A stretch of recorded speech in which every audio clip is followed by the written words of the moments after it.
Ya, dan untuk mengetahui bagaimana bisa ada ladang ganja dan berada di Taman Nasional Bromo Tengger Semeru, sudah terhubung melalui aplikasi Zoom Kepala Taman Nasional Bromo Tengger Semeru, Rudianta Cahya. Selamat sore, Pak Rudi. Selamat sore. Ya, terima kasih untuk hadir di Sindo Sore. Pak, sebelum kita mengulas mengenai ladang ganjanya begitu, tapi ini soal penutupan Taman Nasional Bromo Tengger Semeru itu ditutup jelang Ramadan. Ini ada apa, Pak? Penutupan yang kita rencanakan nanti memang berkaitan dengan pertama ada Hari Raya Nyepi ya. Karena di sekitar Taman Nasional Bromo Tengger Semeru itu kan masyarakat aslinya adalah masyarakat suku Tengger yang dominan beragama Hindu, sehingga mereka memang meminta pada saat Hari Raya Nyepi kawasan di sekitar Bromo Tengger Semeru ditutup. Nah, dan Nyepi itu kan berdekatan dengan Hari Raya ya, karena mereka minta ditutup. Tidak pas hari Nyepinya saja, tapi termasuk kaitannya dengan hari sebelum dan sesudahnya. Itu selang satu hari kan bertepatan dengan Hari Raya Idul Fitri. Betul. Sehingga kita juga beri kesempatan teman-teman juga untuk melakukan sholat id dan beribadah. Jadi kita tutup dari mulai tanggal 28 hingga Hari Raya Idul Fitri. Demikian. Oke, baik. Apakah termasuk dengan pembatasan atau pelarangan drone juga berlaku pada tanggal itu? Kalau terkait dengan drone sebenarnya itu berlaku umum. Jadi drone itu sebenarnya begini, drone itu kita larang di titik-titik tertentu. Yang pertama di jalur pendakian, Gunung Semeru, saat ini sedang ditutup. Itu sudah kita lakukan sejak tahun 2019. Kemudian di titik-titik yang memang dianggap masyarakat sebagai tempat sakral. Itu juga atas permintaan masyarakat Tengger bahwa di titik-titik tersebut tidak diperkenankan adanya drone gitu. Jadi itu lokasi-lokasi yang secara umum tidak hanya di hari penutupan itu saja, tapi di sepanjang waktu itu dilarang memang. Alasannya kenapa drone tidak boleh naik selain di titik-titik yang sakral itu kenapa, Pak? Terbalik, Pak. Jadi yang tidak boleh malah di titik sakral itu. Iya, justru di lainnya malah boleh. Oh, tadi Anda katakan sempat di jalur juga, jalur pendakian tidak? Jalur pendakian ya, jadi kan berbeda. Titik sakral dengan jalur pendakian itu kan lokasi yang berbeda ya. Jadi yang tidak boleh ada di titik sakral secara adat sama di jalur pendakian menuju Gunung Semeru. Baik, berarti jalur itu nggak boleh. Lalu di mana ladang ganja yang ditemukan sampai di 59 titik itu, Pak? Nah, ladang ganja itu lokasinya berada di Kabupaten Lumajang, di Kecamatan Senduro gitu kan. Yang kalau dari kita tarik garis lurus dari lokasi wisata Bromo, area Bromo, itu sekitar 11 km. Sedangkan kalau dari jalur pendakian itu sekitar 13 km. Sehingga sebenarnya tidak terkait di antara jalur pendakian ataupun wisata di Bromo dengan lokasi ganja kalau dihubungkan dengan drone tidak akan bisa mencapai. Oke, bila mana atau maksud saya itu gini, itu memang jaraknya jauh Pak dari lokasi-lokasi pendakian. Tapi apakah memang lokasi ini tempat penanaman ladang ganja ini kemudian dekat dengan perumahan warga atau mungkin pemukiman begitu?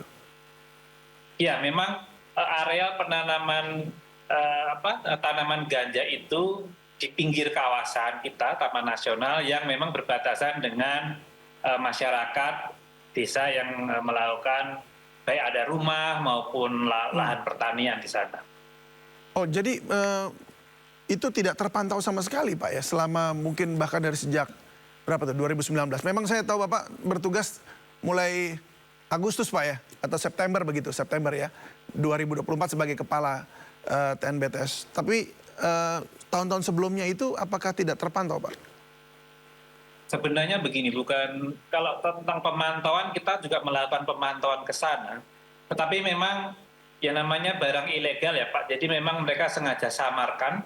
Yang itu kalau kita berjalan biasa, misalnya patroli biasa ke sana tidak akan nampak. Karena mereka bikin area penanamannya itu kan terpisah-pisah di 59 titik yang tidak begitu besar. Yang itu berada di tengah semak belukar yang tingginya lebih tinggi dari orang biasa, jadi sekitar 3 meter. Sehingga kalau kita lewat jalur-jalur yang biasa dilalui, tidak akan bisa melihat adanya tanaman ganja tersebut. Sehingga kita kemudian menggunakan drone untuk mencari waktu terjadi kasus itu, polisi kemudian bekerja sama dengan kita mencari lokasi itu, kita menggunakan drone untuk mengidentifikasi lokasi-lokasi tanaman tersebut. Begitu, Pak. Baik, jadi memang ini kelanjutan dari Polres Lumajang sendiri pada saat itu ya untuk hasil penangkapan atau pengembangan lah begitu narkotika. Jadi kalau itu tidak ada, berarti ini benar-benar tidak terpantau Pak ya kalau waktu itu tidak tertangkap begitu.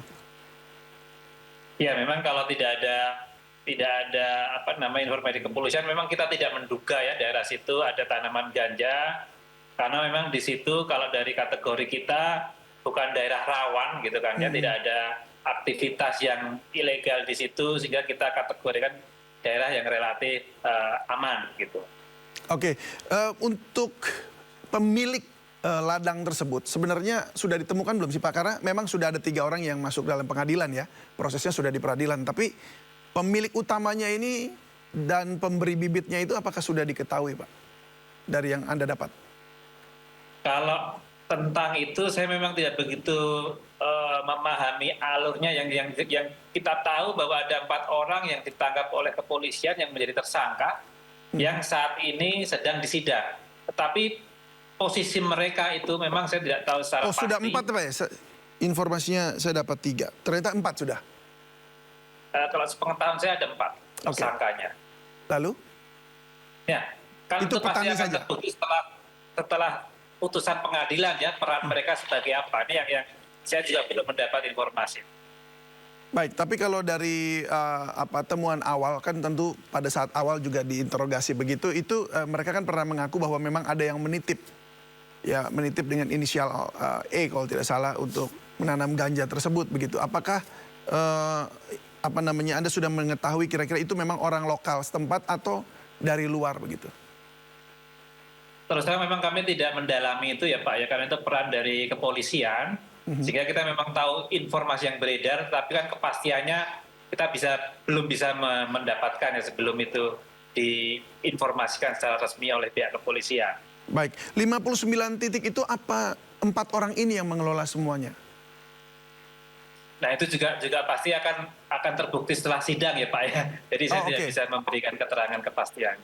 Oh, oke, baik. Sebab ya tentunya di persidangan pasti dipertanyakan. Hanya kami ingin tahu lebih dalam lagi karena apakah memang ini ladang 59 itu kan banyak sekali Pak ya, dan itu pasti di wilayah yang cukup luas. Nah, kalau begitu itu berapa luas Pak 59 titik itu di kawasan TNBTS yang dipakai untuk ladang ganja? Kalau kita hitung-hitung dari identifikasi yang kita lakukan di tiap titik itu, kalau kita jumlah 59 titik itu sekitaran 0,6 hektar ya Pak. Karena memang tiap titiknya tidak terlalu luas juga. Oh begitu. Dan sekarang ini ke 59 titiknya juga sudah dibakar gitu, dihancurkan begitu ladangnya. Kemudian menjadi barang bukti pihak kepolisian. Kita kemudian bersihkan setelah pasca pencabutannya, kita bersihkan arealnya. Yang kemudian kita akan menunggu dulu kepastian kasus ini, baru nanti kita akan lakukan pemulihan di tempat-tempat tersebut. Baik, ini seperti apa sebenarnya fungsi pengawasan di TNBTS Pak? Karena ini lebih dari 59 tepatnya ladang ganja ini lolos dari pantauan jika Polres Lumajang ini tidak menangkap pengedarnya. Ya, sebenarnya memang menjadi bagian tugas kita ya dalam perlindungan kawasan, memastikan tidak ada aktivitas ilegal yang terjadi, baik itu penggunaan kawasan ataupun perburuan ataupun hal lain yang bertentangan dengan aturan ya. Tapi kan memang seperti saya sampaikan tadi, menemukan itu bukan hal yang mudah, yang memang ya kita belajar juga dari kasus itu bahwa penggunaan teknologi juga perlu kita tingkatkan untuk lebih memastikan lagi terjadinya pelanggaran-pelanggaran yang ada. Dan teknologi-teknologi ini kan terus berkembang, sehingga kita juga mengikuti perkembangan teknologi dan kapasitas teman-teman kita dalam memanfaatkan teknologi tersebut. Baik, peningkatan teknologi sudah pasti diperlukan ya untuk wilayah yang luas ini. Tapi langkah apa yang kemudian dilakukan oleh pihak TNBTS untuk mengantisipasi hal ini terulang kembali? Ya, kita lebih mengintensifkan patroli, terutama juga dengan menggunakan teknologi tadi yang bisa mengcover area lebih luas dan lebih cepat, lebih efisien, dan juga lebih akurat. Itu yang kita lakukan atas kejadian-kejadian tersebut. Jadi apa istilahnya tuh, rondanya gitu, lebih intensif gitu ya? Ya. Nah. Baik, kalau untuk jalur lain apakah ada bisa Pak untuk masuk ke wilayah wisatanya? Karena kan gini Pak, ini kan lagi mau libur Idul Fitri gitu ya. Orang mungkin ingin jalan-jalan juga ke sana barangkali sebagai pendaki, ingin cari kesegaran baru atau bagaimana. Apa nggak ada jalur yang bisa dibuka untuk dilewati oleh pendaki Pak? Jadi gini, kalau tentang pintu masuk kawasan kan memang sudah dipastikan ya, ada 4 pintu masuk utama. Ke Bromo itu ada 3, dari Kabupaten Pasuruan, Lumajang, Malang. Itu memang waktu Lebaran nanti kita tutup. Nah, pendakian yang satu lagi pintu pendakian Semeru. Pendakian Semeru memang sedang kita tutup karena situasi cuacanya kurang mengizinkan. Nah, nanti harapannya kalau memang pembukaan akan dilakukan setelah libur Lebaran untuk 3 tadi, termasuk untuk Semeru kita akan mendengarkan juga, memperhatikan masukan-masukan terutama dari BMKG ya tentang pelakiran cuaca yang ada di lokasi tersebut.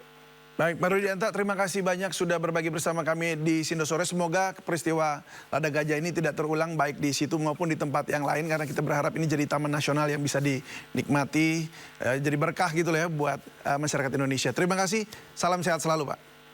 Sama-sama.